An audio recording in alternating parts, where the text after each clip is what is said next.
జగన్మోహన్ రెడ్డి గారి నాయకత్వం, జగన్మోహన్ రెడ్డి గారి నాయకత్వం, జగన్మోహన్ రెడ్డి గారి నాయకత్వం, జగన్మోహన్ రెడ్డి గారి నాయకత్వం, జగన్మోహన్ రెడ్డి గారి నాయకత్వం, జగన్మోహన్ రెడ్డి గారి నాయకత్వం, కేఎన్ఆర్ గారి నాయకత్వం, కేఎన్ఆర్ గారి నాయకత్వం, కేఎన్ఆర్ గారి నాయకత్వం.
వర్గంలోని ముస్లిం సోదరులంతా కూడా వక్ఫ్ సవరణ బిల్లు పైన వ్యతిరేకంగా సుప్రీంకోర్టులో సవాల్ చేసినటువంటి ధైర్యం ఉన్న నాయకుడు జగన్మోహన్ రెడ్డి గారి మీద అభిమానంతో మా కోసం మాకున్నటువంటి హక్కులను కాలరాస్తున్నటువంటి ప్రభుత్వం పైన మాకు న్యాయం జరగాలని మరి ఆయన సుప్రీంకోర్టులో సవాల్ చేసి పిటిషన్ వేసినందుకు మా తరఫున పోరాటం చేస్తున్నందుకు ఆయనకు మేము రుణపడి ఉంటామని జగన్మోహన్ రెడ్డి గారికి ఈరోజు ముస్లిం సోదరులు ఎంతో ప్రేమతో ఆప్యాయతతో ఆయనకు పాలాభిషేకం చేయడానికి వచ్చి ఆ పాలాభిషేకం చేసిన ముస్లిం సోదరులందరికీ కూడా వైఎస్ఆర్ కాంగ్రెస్ పార్టీ ఎప్పుడు మీకు అండగా ఉంటుంది, జగన్మోహన్ రెడ్డి గారు అండగా ఉంటారు.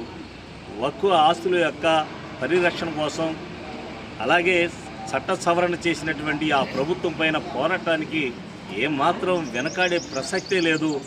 మీరు ధైర్యంగా ఉండవచ్చు, మీ వెనక అండగా ఉంటాడు జగన్మోహన్ రెడ్డి గారి అనే సంగతి మీ అందరికీ ముస్లిం సోదరులందరికీ కూడా ఈరోజు నేను మనవి చేస్తున్నాను. అందుకే ఈరోజు మీరందరూ కూడా ఎంతో అభిమానంతో పాలాభిషేకం చేస్తున్నందుకు మీ అందరికీ కూడా నేను ప్రత్యేకంగా మీ అందరికీ ధన్యవాదాలు తెలియజేస్తున్నాను. జగన్మోహన్ రెడ్డి గారి నాయకత్వం వర్ధిల్లాలి, జగన్మోహన్ రెడ్డి గారి నాయకత్వం వర్ధిల్లాలి, జగన్మోహన్ రెడ్డి గారి నాయకత్వం వర్ధిల్లాలి, జగన్మోహన్ రెడ్డి గారి నాయకత్వం.